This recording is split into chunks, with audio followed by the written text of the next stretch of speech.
অশান্তি এবং বদলের নতুন যুগে প্রবেশ করেছে পৃথিবী।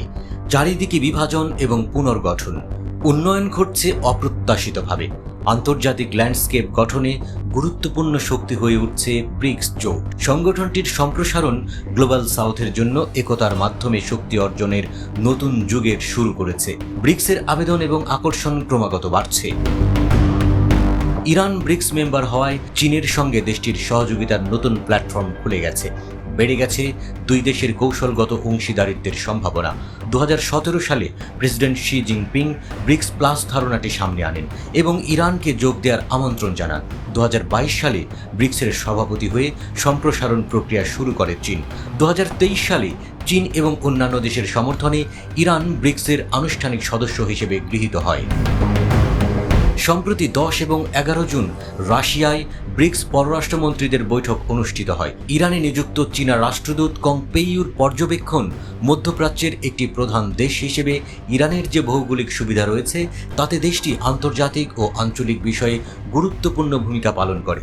তার মতে ব্রিক্সে ইরানের অন্তর্ভুক্তি ব্রিক্স মেকানিজমের বিস্তৃতি বাড়িয়েছে, ভৌগোলিক শান্তি ও উন্নয়নের শক্তি বাড়িয়েছে, ব্রিক্সের ভৌগোলিক প্রভাবও বাড়িয়েছে। বলে রাখা ভালো, 2022-23 অর্থ বছরে ব্রিক্স গ্রুপের দেশগুলোর সাথে তেল ছাড়াই ইরানের বাণিজ্য $40 বিলিয়ন কাছাকাছি ছিল, যা আগের বছরের একই সময়ের তুলনায় 14% বেশি। এখন ইরানের সবচেয়ে বড় বাণিজ্যিক অংশীদার চীন। পৃথিবীর জনসংখ্যার প্রায় অর্ধেক রয়েছে ব্রিক্সভুক্ত দেশগুলোতে। ক্রয় ক্ষমতার সমতায় সংগঠনটি G7-কে ছাড়িয়ে গেছে। পৃথিবীর মোট অর্থনীতি এবং বাণিজ্যের প্রায় 20% ব্রিক্স দেশগুলোর হাতে, কিন্তু তাদের মধ্যে বাণিজ্যের পরিমাণ নিজ নিজ বৈদেশিক বাণিজ্যের প্রায় 10% এবং এখনও বৃদ্ধির প্রচুর সম্ভাবনা রয়েছে।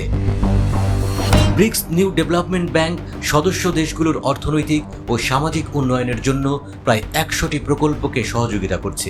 আন্তর্জাতিক প্রভাবের প্রেক্ষিতে ব্রিক্স মেকানিজমে প্রধান উদীয়মান অর্থনীতি এবং সবগুলো মহাদেশের প্রধান দেশগুলো যুক্ত আছে।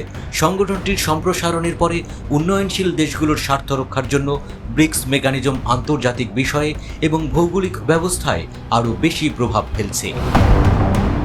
ভবিষ্যতে ব্রিক্স মেকানিজমের অধীনে চীন ও ইরানের সহযোগিতার সম্ভাবনা অনেক।